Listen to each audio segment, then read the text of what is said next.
Most people think hunger begins with an empty stomach. It doesn't.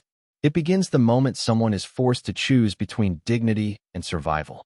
The wind carried the sharp scent of rain across the loading dock behind the Whole Foods store on Chicago's north side, rattling the chain-link fence that separated the alley from the brightly lit parking lot. At 5:12 a.m., long before the morning shoppers arrived for organic coffee and fresh pastries, Naomi Brooks tightened the hood of her faded navy sweatshirt and glanced once over each shoulder.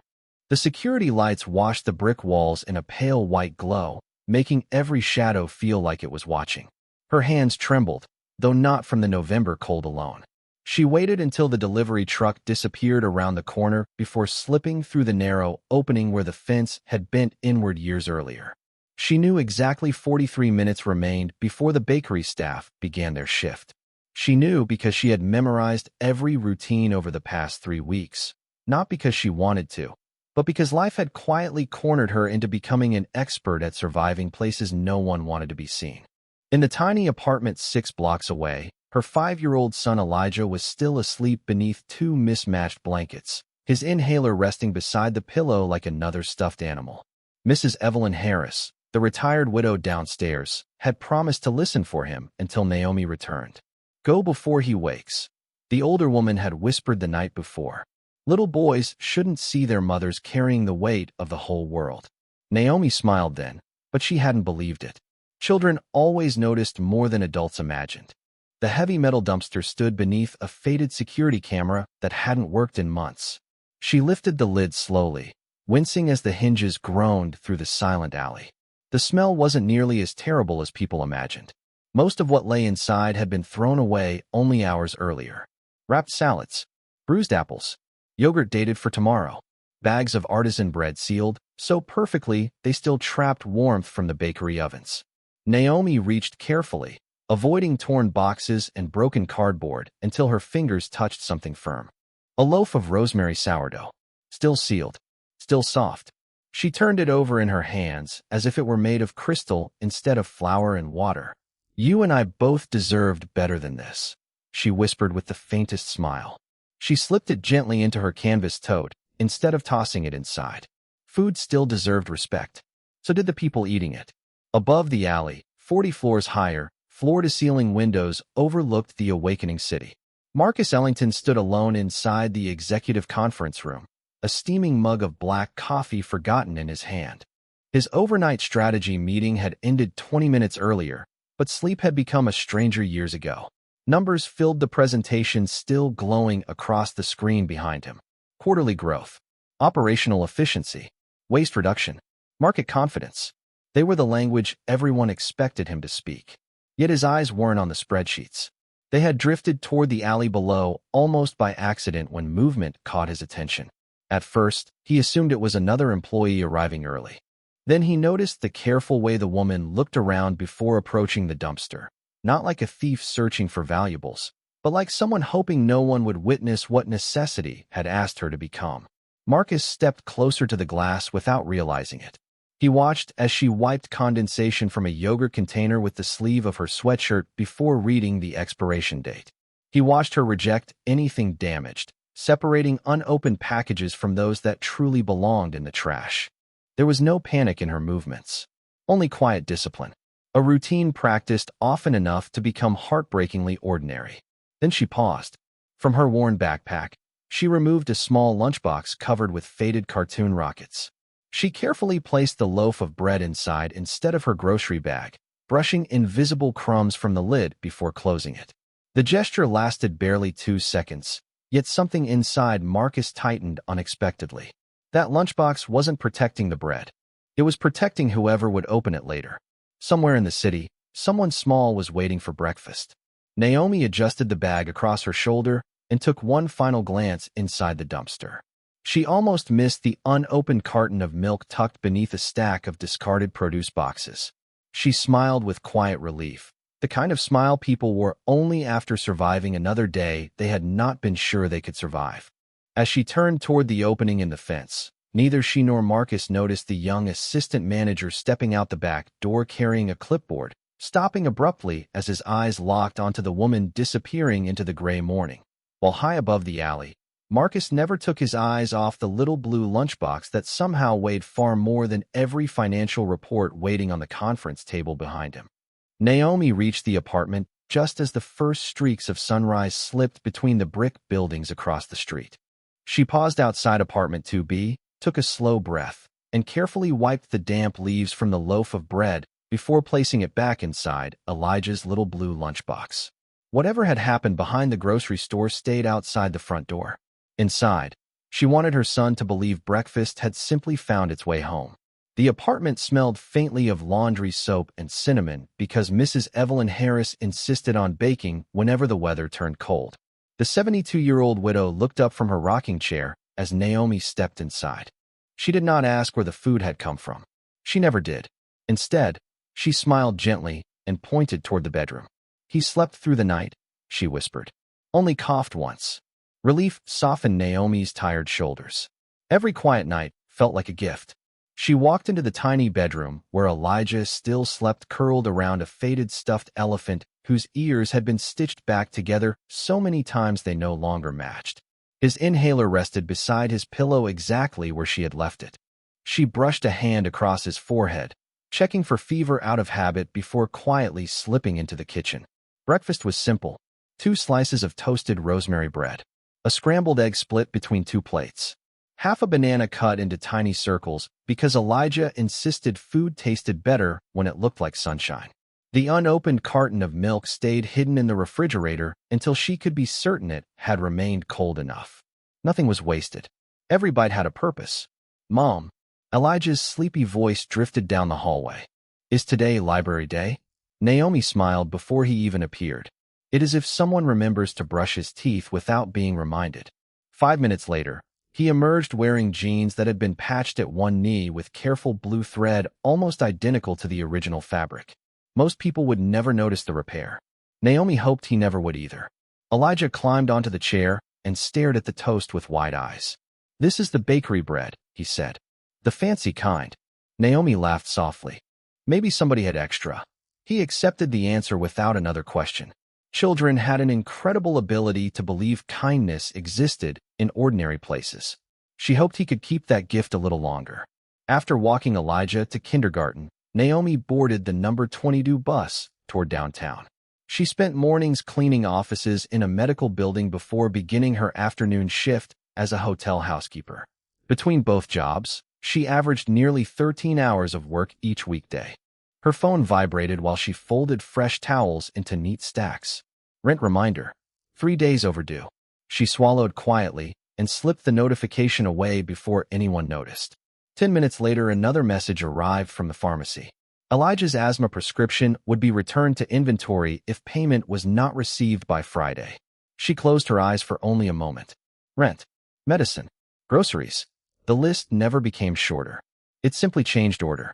During her lunch break, Naomi opened the little container she had packed for herself. 1 slice of bread, a small apple, peanut butter spread so thin the knife marks remained visible beneath it. Across the break room, 2 co-workers complained that the cafeteria had raised soup prices by another $1. Naomi smiled politely, but stayed silent. She had learned long ago that pretending not to be hungry often required fewer words than explaining why. Several miles away, Marcus Ellington sat through another executive briefing where graphs climbed confidently across polished presentation screens. An operations director proudly announced that food waste percentages had improved again this quarter. Another executive praised tighter inventory controls and stricter disposal compliance. Around the conference table, heads nodded with quiet satisfaction. Marcus should have felt the same. Instead, his attention drifted toward the untouched croissant beside his coffee. Perfectly golden, perfectly fresh.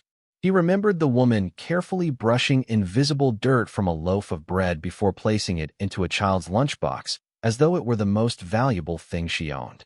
The image refused to leave him. "Marcus," someone asked, "do you approve the revised disposal policy?" He looked down at the document waiting beneath his hand. Dense paragraphs, legal language, percentages, liability. The words blurred together. For reasons he could not explain, all he could see was a little blue lunchbox closing gently around a loaf of bread that should never have become someone's miracle in the first place. The first snow of the season arrived as little more than scattered white flecks drifting across the sidewalks, disappearing the moment they touched the warm pavement. By late afternoon, the city looked unchanged, but the air carried that unmistakable promise of a harder winter waiting just around the corner. Naomi finished replacing the last stack of fresh towels in room 814 and checked the time. If the bus arrived on schedule, she could pick Elijah up before the after-school fee began charging by the minute. She pulled off her housekeeping gloves, tucked them into her worn canvas bag, and hurried through the employee exit into the crisp evening air.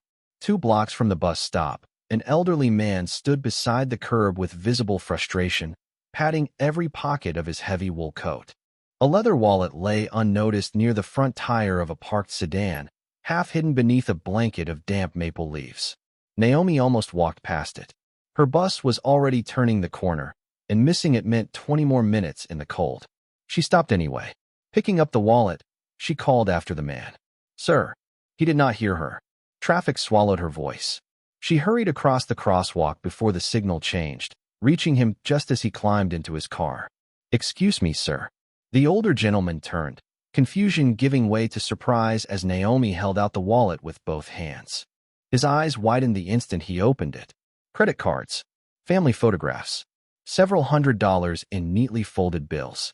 Nothing was missing. "I did not even know I had dropped it," he admitted, his voice shaking slightly. "Young lady, you have no idea what this would have cost me." Naomi smiled gently. "I think you have something worth a lot more than the cash in there."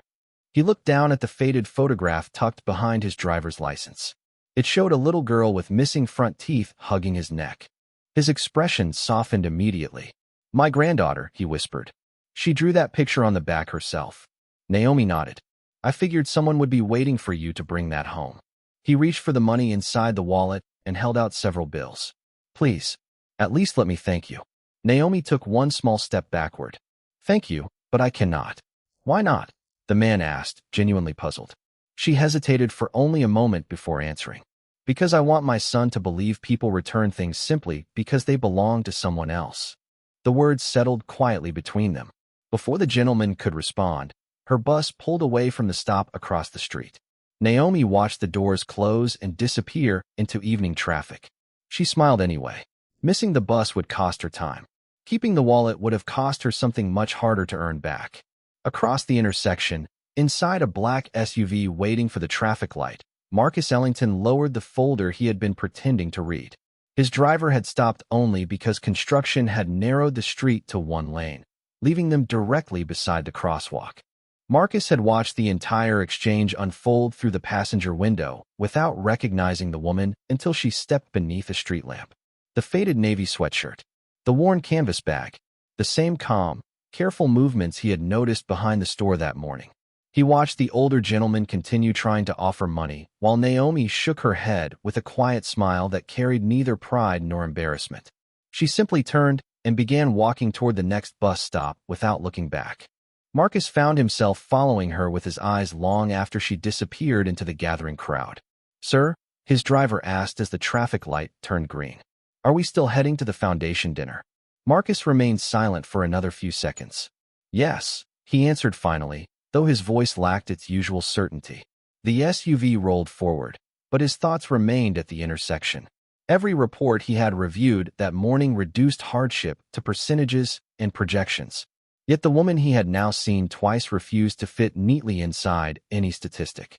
Someone desperate enough to search discarded food before sunrise had just walked away from money she clearly needed. That contradiction lingered in his mind far longer than the balance sheets waiting inside his briefcase. Several hours later, Naomi finally reached the kindergarten after the last child had already gone home. Elijah sat beside Mrs. Green in the front office, coloring a picture of a rocket soaring through a sky filled with crooked yellow stars. The moment he saw his mother, his face brightened. "I saved the blue crayon for you," he announced proudly, holding it out as though it were treasure. Naomi laughed softly, kneeling to hug him. "Then I guess it was worth being a little late." As they stepped back into the cold evening together, Elijah slipped his small hand into hers without saying another word. Some gifts could not be bought. Some miracles arrived disguised as ordinary choices. And somewhere across the city, A man who had spent years believing success was measured in quarterly reports began wondering whether true wealth might be hidden inside the quiet decisions no spreadsheet could ever record. Marcus Ellington had built a reputation for making decisions that were measured in millions of dollars, but the decision keeping him awake that night had nothing to do with the stock market. It was nearly 11 o'clock when the last executive left the top floor of Ellington Foods headquarters. The lights across downtown Chicago shimmered against the glass walls of his office, turning the skyline into a reflection of success that usually brought him satisfaction. Tonight it only reminded him how high above the street he had spent the last 15 years. His assistant had already placed tomorrow's agenda neatly on his desk. Investor meeting at 8. Supply chain review at 10. Expansion proposal after lunch. Every minute carefully planned. Every outcome carefully calculated. Yet instead of opening the first folder, Marcus found himself staring through the window toward the faint outline of the neighborhood where he had seen Naomi disappear only hours earlier. He loosened his tie and walked toward a small bookshelf tucked into the corner of the office, a place almost no visitor ever noticed. Behind rows of business awards sat a faded photograph inside a scratched wooden frame. It showed a skinny 12-year-old boy standing beside a woman whose smile looked exhausted but determined. The apartment building behind them no longer existed. Neither did the neighborhood grocery store where his mother had stretched every dollar until it almost became another member of the family. Marcus picked up the frame carefully. He could still remember evenings when dinner meant tomato soup diluted with extra water because there had to be enough for tomorrow. He remembered watching his mother quietly pretend she had already eaten so he would never notice the empty plate in front of her. Back then he had made himself a promise. If he ever escaped poverty, he would build something so successful that no one in his family would ever have to wonder where the next meal would come from again. Somewhere along the way, that promise had slowly changed shape. Success became efficiency. Efficiency became policy. Policy became numbers. Numbers became distance. The transformation had happened so gradually that he had never noticed it until now. A gentle knock interrupted his thoughts. "Come in," he called. His chief operating officer, Diane Keller, stepped inside carrying another stack of reports. "I know it is late," she said, "but legal wants your signature before tomorrow's compliance audit." Marcus accepted the folder almost automatically. Across the top page appeared a familiar title: Food Disposal and Liability Protection Procedures. He frowned slightly. "How old is this policy?" Diane glanced at the document. "Nearly 6 years. It reduced legal exposure significantly. Insurance premiums dropped almost 12% after implementation." Marcus continued reading. Every store was required to destroy unsold prepared foods, bakery items, dairy products, and produce that approached expiration, even if they remained perfectly edible. Donations required additional inspections, transportation costs, refrigeration records, and legal waivers. Destroying the food had simply become cheaper, faster, safer. "Do we know how much is discarded every week?" Marcus asked quietly. Diane looked surprised by the question. "Not exactly by item. Several £100,000 across the company, I suppose. That is industry standard." Industry standard. The words echoed inside the silent office. He thought about the loaf of rosemary bread resting inside Elijah's blue lunchbox. Somewhere in those reports, it would have been listed as controlled inventory loss. Nothing more. "Marcus," Diane asked gently, "is something wrong?" He closed the folder but did not sign it. "Do you ever wonder whether the safest decision is always the right one?" She hesitated before answering. "Our responsibility is protecting the company." Marcus nodded slowly, though the answer no longer settled as comfortably as it once had. After Diane left, he remained alone with the unsigned document. His phone buzzed with a notification from the foundation dinner he had skipped earlier that evening. A photograph filled the screen. Smiling executives posing beside oversized donation checks beneath elegant chandeliers. Hundreds of cameras had captured generosity under perfect lighting. Yet the image that refused to leave his mind was still a tired mother brushing invisible dirt from a loaf of bread before placing it into her son's lunchbox with hands so gentle they made discarded food look sacred. For the first time in years, Marcus wondered whether charity had become something people preferred to photograph because it was easier than questioning the systems that made charity necessary in the first place. He set the unsigned policy back onto his desk, turned off the office lights, and walked toward the elevator carrying only the old photograph of his mother. As the doors closed, he caught his own reflection in the polished steel. For a brief moment, he no longer saw the billionaire every magazine celebrated. He saw the hungry boy his mother had worked so hard to protect, and he realized with quiet unease that somewhere between surviving poverty and escaping it, he might have forgotten what hunger actually looked like. The next morning began with the smell of fresh bread drifting through the flagship store before sunrise, warm enough to make every aisle feel welcoming long before the first customer walked through the doors.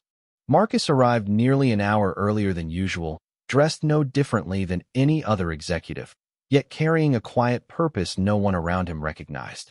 Instead of taking the private elevator to the executive offices, he walked directly toward the bakery, where racks of golden sourdough, dinner rolls, and pastries cooled beneath bright lights. "Beautiful work," he said to the head baker, who looked pleasantly surprised by the unexpected visit. "Thank you, sir," the baker replied with an easy smile. "We will have to pull some of it tonight, of course. Same as always." Marcus paused. "How much?" The baker shrugged. "Depends on the day. Maybe 200 pounds here. More on weekends." He said it the same way someone might mention tomorrow's weather. Routine. Predictable. Marcus looked around the room. Every loaf had required flour, water, electricity, labor, skill, and time. Yet before another sunrise, many of them would be locked inside dumpsters because a policy written years ago said that was the safest option. He thanked the staff and quietly continued toward the receiving area. Kevin Doyle, the assistant store manager, hurried over with a clipboard tucked beneath one arm. "Good morning, Mr. Ellington. We were not expecting you." Marcus smiled politely. "That is exactly why I came." Kevin laughed nervously. "Everything is running smoothly." "Show me tonight's disposal process," Marcus said. The smile disappeared from Kevin's face. "Tonight, I will be here." Kevin hesitated only a second before nodding. "Of course." Meanwhile, across town, Naomi finished cleaning the final office on the 6th floor of the medical building. As she emptied a recycling bin, she noticed an expensive fountain pen lying beneath a conference table. The silver initials engraved on its side matched the nameplate outside the office door. She placed the pen carefully on the executive assistant's desk without leaving a note. Returning things had never felt extraordinary to her. It was simply another way of leaving a place a little better than she found it. Her phone buzzed almost immediately afterward. The pharmacy. The prescription would be returned by closing time if payment was not received. Naomi checked the balance in her bank account. $58.17. The medication alone cost nearly 3 times that amount. She quietly slipped the phone back into her pocket before anyone could notice the disappointment in her eyes. There was still rent. There was still the electric bill. There was still tomorrow. By evening, snowflakes drifted gently beneath the parking lot lights behind the grocery store. Marcus stood several yards away beside the loading dock, hands tucked inside his coat pockets as Kevin unlocked the heavy dumpster enclosure. Employees rolled out large gray carts filled with bakery items, produce, dairy products, and prepared meals that had not reached a single dinner table. Marcus watched in silence as unopened containers, sealed salads, fresh fruit, and dozens of loaves disappeared into the metal bins one after another. The sound was strangely soft. Plastic against cardboard. Bread against bread. Waste made almost no noise at all. "Can any of this still be eaten?" Marcus finally asked. Kevin looked confused by the question. "Almost all of it." "Then why is it here?" Kevin shifted uncomfortably. "Company policy. We document everything. Dispose of everything. Lock everything. It protects us." Marcus stared at the overflowing containers. "Protects us from whom?" Kevin did not answer immediately. Instead, he pointed toward the laminated instruction sheet bolted to the enclosure wall. "Those procedures came from corporate. Every manager follows them exactly." Marcus stepped closer. The familiar company logo appeared across the top of the page. Beneath it, in smaller print, was the authorization line carrying his own electronic approval from 6 years earlier. He remembered signing hundreds of operational updates during that expansion year. Faster logistics, lower liability, better efficiency. He had never imagined one's signature could travel this far into someone's life. His gaze settled on a sealed loaf of rosemary sourdough resting near the top of the pile. It looked almost identical to the one he had watched disappear into a little blue lunchbox only 2 mornings before. Suddenly, the distance between the executive office and the alley no longer measured 40 floors. It measured 6 years of decisions made without ever standing here to witness their consequences. Marcus reached toward the edge of the dumpster before stopping himself. He was not looking at discarded inventory anymore. He was looking at evidence, and for the first time since building the company, he understood with painful clarity that the person most responsible for what he was seeing was standing only a few feet away. Snow continued falling through the night, soft enough to make the city look peaceful from a distance, though peace rarely survived the first unpaid bill. Naomi stood outside the neighborhood pharmacy with Elijah bundled inside his thick winter coat, his small fingers wrapped around hers as they waited beneath the glowing green sign. She had counted the money in her wallet 3 times before stepping inside. The total never changed, $58.17. The pharmacist greeted her with the same sympathetic smile she had seen twice before that week. "Miss Brooks," he said gently, retrieving the prescription from behind the counter. "I kept it 1 extra day because I hoped you might make it." Naomi nodded gratefully. "How much is it today?" He typed a few keys before looking back up. $164.80 after insurance. She already knew the answer before he spoke. She slowly placed every bill she had on the counter anyway, almost as though hope itself deserved one final chance. The pharmacist looked at the small stack of cash before quietly sliding it back toward her. "I am sorry." Naomi lowered her eyes for only a second. "I understand." Elijah looked up at her. "Is my medicine not ready yet?" She knelt until they were eye level and brushed a loose curl away from his forehead. "It will be soon, sweetheart. We just have to wait a little longer." He accepted the explanation with the uncomplicated trust only children possessed. As they stepped back into the cold, Naomi smiled for his sake, but the smile faded the moment he looked away to watch snowflakes land on his mitten. 3 blocks later, her phone rang. "Mrs. Evelyn Harris." "Naomi," the older woman said softly, "your landlord stopped by again. He taped another notice to your door. He did not look happy." Naomi thanked her, slipped the phone into her pocket, and kept walking without changing pace. One problem had simply climbed on top of another. Meanwhile, Marcus spent the morning inside the corporate legal department instead of the executive boardroom. Thick binders covered the conference table.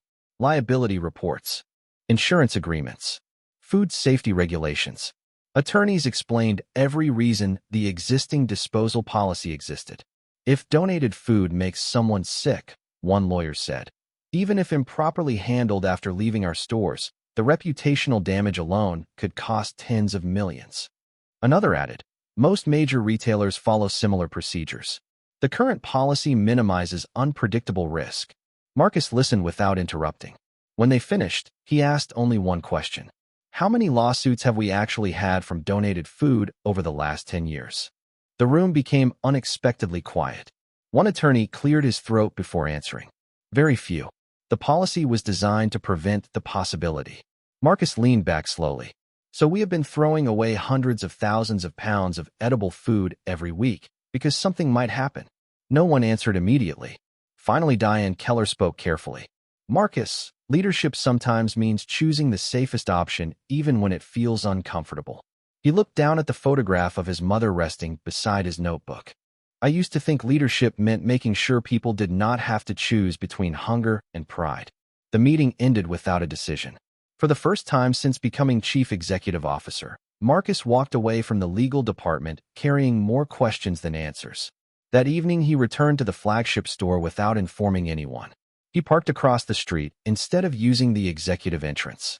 At exactly 5:12 in the morning, almost the same time as before, a familiar figure appeared near the bent section of fence.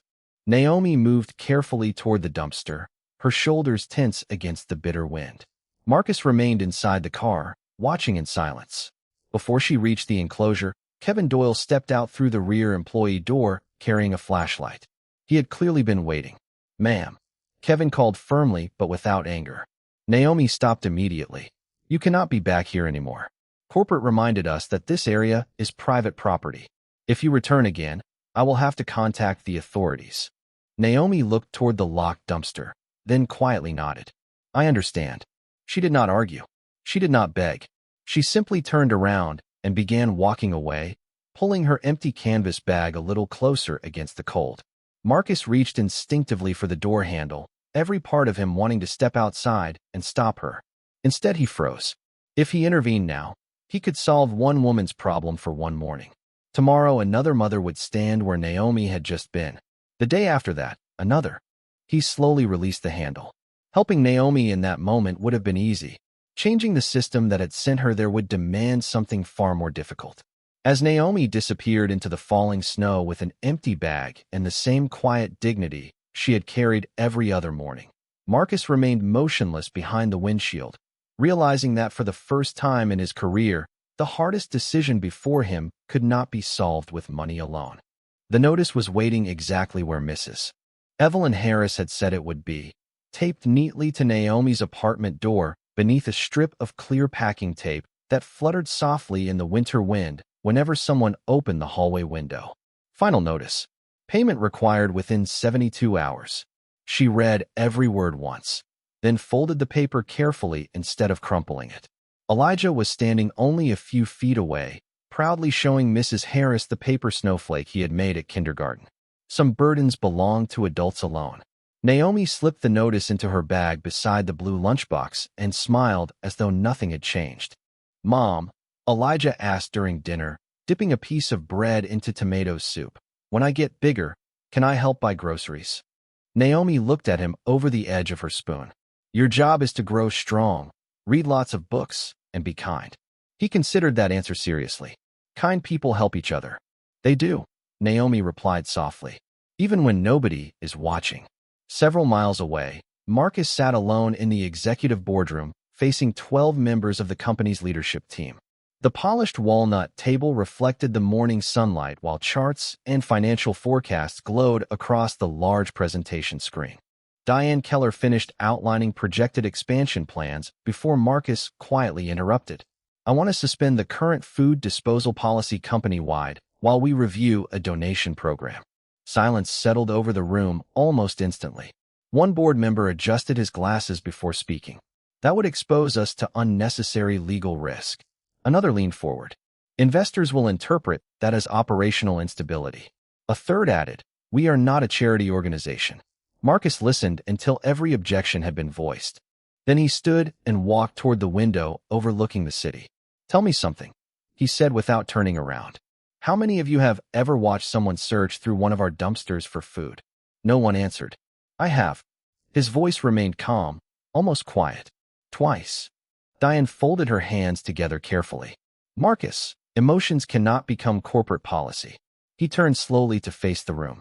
"No, but humanity should never have been removed from it." The discussion lasted nearly 2 hours. Attorneys warned about liability. Financial officers warned about costs. Public relations executives warned about headlines if the program failed. By the time the meeting ended, no vote had been taken. The board requested more studies, more reports, more projections, more time. Marcus understood their reasoning. He also understood that hunger did not pause while committees scheduled another meeting. That afternoon, Naomi received a call from the hotel manager asking whether she could stay an extra 4 hours because another employee had called in sick. She looked at the clock, thought about the overdue rent notice, and accepted immediately. Mrs. Harris agreed to pick Elijah up from kindergarten, even though the older woman's arthritis made long walks painful. Families help each other, she insisted before Naomi could apologize. By the time Naomi returned home after dark, Elijah had fallen asleep at the kitchen table with a box of crayons scattered around his folded arms. A drawing rested beneath his cheek. It showed 3 people standing together beneath a bright yellow sun. One was clearly Elijah. One wore a long blue dress that looked very much like his mother. The third figure was taller than both of them, holding a loaf of bread with an enormous smile. There was no name beside the stranger. Only the words, "Somebody helped us," written in careful 5-year-old handwriting. Naomi closed her eyes for a moment as emotion caught unexpectedly in her throat. She gently carried Elijah to bed before placing the drawing inside the same blue lunchbox that had quietly become the safest place she knew. The following morning, Marcus arrived at the flagship store before sunrise once again. He expected to see Naomi near the alley. Instead, the sidewalk remained empty. The bent section of fence stood untouched beneath a fresh layer of snow. There was no canvas bag, no careful footsteps, no quiet determination. Kevin walked outside carrying a clipboard and noticed Marcus watching the empty alley.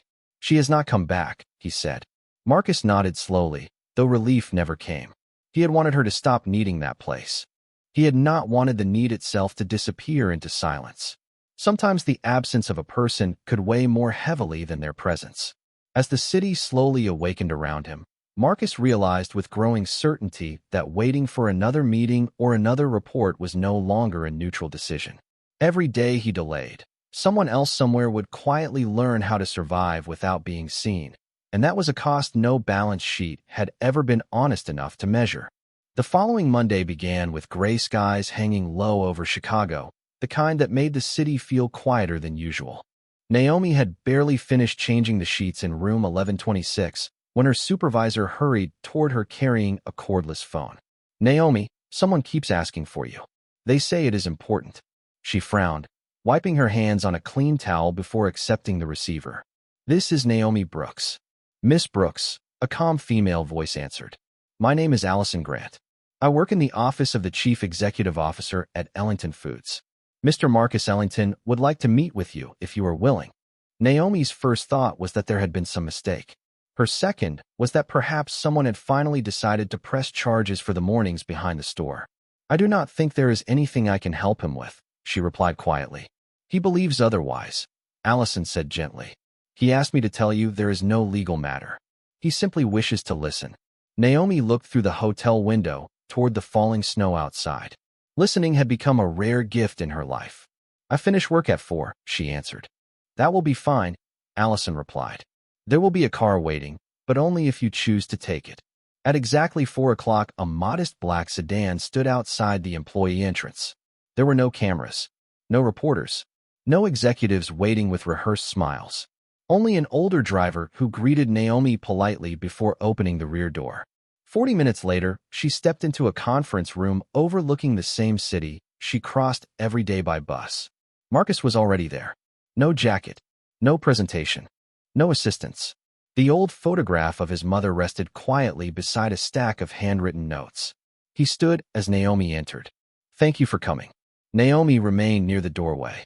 "Your assistant said you wanted to listen." Marcus nodded. "I do."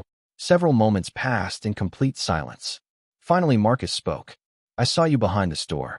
Naomi lowered her eyes, but did not deny it. "I know. I also saw you return a wallet when you needed the money yourself." She looked back at him. "That belonged to someone else." Marcus took a slow breath. "I thought I understood hunger because I grew up with it. I was wrong.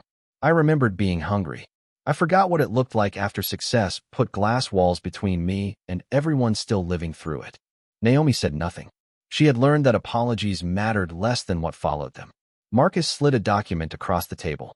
"This is a proposal to replace our disposal policy with a food recovery program across every store we own. The board rejected it this morning."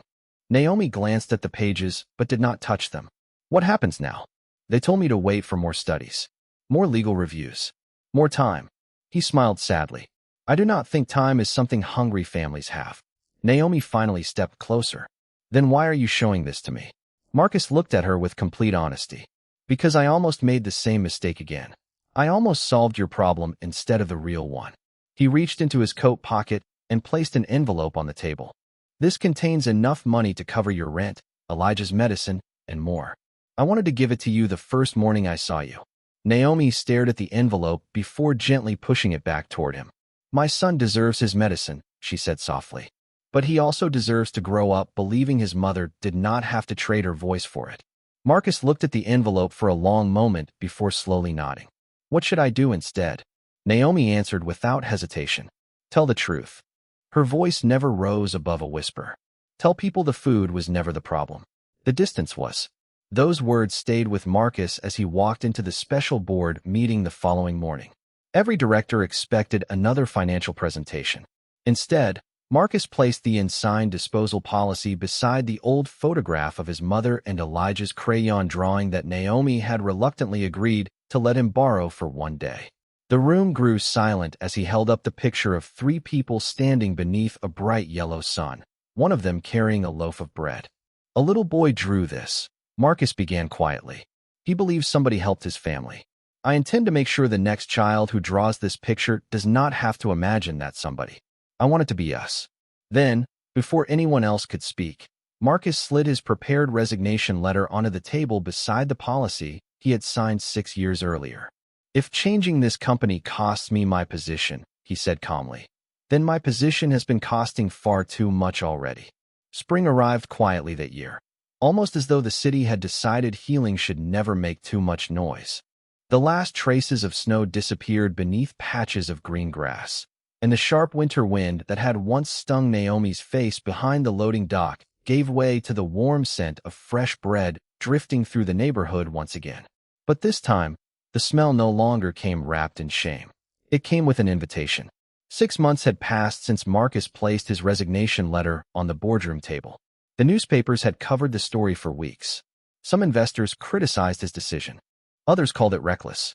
A few directors resigned alongside him while others stayed to rebuild the company under a new policy that allowed every store to partner with local food banks, shelters, churches, and community organizations to safely distribute food that was still wholesome instead of throwing it away. The legal process had taken months. New refrigeration standards were written. Volunteers were trained. Local nonprofits coordinated evening pickups. It had been slower than Marcus wanted and more complicated than anyone expected, but every obstacle had forced people to build something stronger instead of something easier. Naomi never became the face of a publicity campaign. She politely declined every interview offered to her. Instead, she accepted a full-time position helping coordinate the neighborhood food recovery program, organizing volunteers, checking inventory, and making sure families received groceries with the same dignity any customer expected inside the store. She insisted that every table be arranged neatly, every loaf placed carefully in baskets instead of cardboard boxes, and every family greeted by name rather than by need. People are not here because they failed, she often reminded new volunteers. They are here because life became expensive. Elijah had grown half an inch since winter. His asthma was finally under control, and he had developed the habit of helping carry small grocery bags to elderly neighbors without anyone asking him to. Mrs. Evelyn Harris liked to joke that kindness was apparently contagious. On a bright Saturday morning, the community room behind the renovated store buzzed with quiet conversation as volunteers arranged fresh produce, dairy products, bakery items, and prepared meals along clean wooden shelves. Children laughed while decorating paper bags with colorful drawings that would accompany each family home. One little girl carefully drew a smiling loaf of bread wearing a tiny crown. Elijah laughed so hard he nearly dropped his markers. Naomi watched him from across the room, her heart lighter than it had been in years. Someone opened the side door, and Marcus stepped inside carrying 2 large trays of warm rosemary sourdough from the bakery. He no longer wore tailored suits every day. His sleeves were rolled to his elbows, and a light dusting of flour covered one cuff where he had helped package bread before sunrise. Several volunteers waved without ceremony. To them, he had simply become another pair of willing hands. Marcus placed the trays onto the serving table before noticing Elijah running toward him. "Mr. Marcus," the little boy called happily, "look what I made." He proudly unfolded a fresh drawing. 3 people stood beneath a bright yellow sun once again. This time they were surrounded by smiling families carrying grocery bags instead of standing alone. The tall figure still held a loaf of bread, but now many other people did too. Marcus smiled as he studied the picture. "This one looks different." Elijah nodded seriously. "Because nobody has to wait behind the store anymore." Marcus looked across the room toward Naomi. Their eyes met for only a moment, yet the silence between them carried more gratitude than either could have expressed with words. Naomi walked over, gently taking the drawing from Elijah before placing it inside the same little blue lunchbox that had once protected a single loaf of discarded bread. The plastic corners had become scratched with time, but she had never replaced it. Some things deserve to be remembered, not because of the pain they carried, but because of how far they had traveled. As families began leaving with baskets filled with fresh food, no one hurried. No one lowered their heads in embarrassment. Children skipped beside parents whose arms were full, but whose dignity remained untouched. Outside, behind the building where locked dumpsters had once stood beneath harsh security lights, A small wooden sign now rested beside a covered donation pickup area. It read simply, "Take what you need. Leave with your head held high." The morning breeze carried the familiar scent of warm bread through the neighborhood once more. Only this time, it belonged to everyone.